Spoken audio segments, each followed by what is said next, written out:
A Cree First Nation and a conservation group are pressing Quebec to protect one of the last wilderness areas in the province's boreal forest, amid fears that logging is increasingly threatening traditional Indigenous hunting and fishing grounds. The Waswanipi Nation in northern Quebec says the province has failed to deliver on a 3-year-old pledge by Premier Philippe Couillard to enter meaningful discussions to protect the pristine Broadback Forest. The area is home to old-growth trees, unspoiled rivers and wildlife such as woodland caribou and marten. It's the last remaining untouched area, so it's very important for the Waswanipi to protect it, said Ronnie Otterise, Deputy Chief of the Cree First Nation. When we see everything else, the clear cuts, all the devastation, it doesn't feel good. Quebec and the Grand Council of the Cree signed a forestry management deal in 2015 after complaints that logging operations were harming the Cree's ancestral hunting and fishing territory. But the preserved area emitted a zone covering about 1/3 of the Broadback, totaling some 3,500 square kilometers.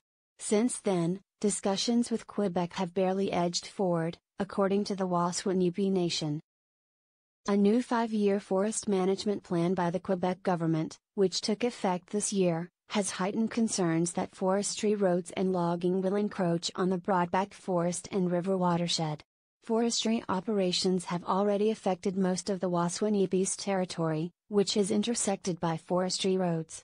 The Broadback Forest represents the last 10% of intact boreal forest on the nation's traditional territory. A Cree Nation official says roads are coming within 10 kilometers of the unprotected zone. They're at our door. It's a matter of time, says Michelle Ores, head of the Forest Authority Department for the Waswanipi Cree. We're talking about substantial wood harvesting. The Broadback Forest is a cultural touchstone for the Waswanipi Cree, tying the community of about 1,800 people to its traditions, Mr. Otterise says. The Cree still fish, trap, and hunt moose and geese in the virgin forest and waterways. It's important for youth to see that area. Everywhere else they go, they see trees being cut, and development.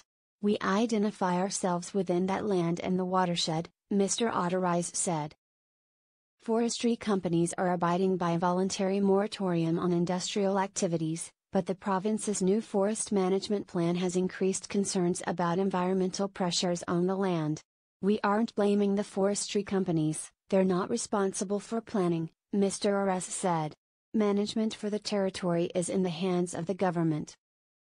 Quebec's Minister of Sustainable Development, the Environment and the Fight Against Climate Change says the government is in the final stages of designating a formal protection zone around the Broadback River. In a statement, a spokesperson for Minister Isabelle Melanson said a conservation plan is now the subject of consultations. It is not clear whether the plan addresses the Waswanipi Cree's concerns. The Cree's cause has gained international attention. Canopy, a non-profit conservation group, has launched a global letter-writing campaign to the Quebec government pressing it to complete the protection area. The group, which works with corporate customers of forest products, including the Globe and Mail, says the Broadback Forest Conservation Area is key to biodiversity and the fight against climate change. The Broadback is the best opportunity for the protection in Quebec's boreal forest, said Nicole Rickraft, Executive Director of Canopy. There is one last piece missing. The time is now. She said forestry companies are also eager to see the issue addressed. The lack of clarity has made it more complicated for all parties, Ms. Rickraft said. The Waswanipi Cree First Nation is about 800 kilometers by road north of Montreal, with hunting grounds extending hundreds of kilometers farther northwest.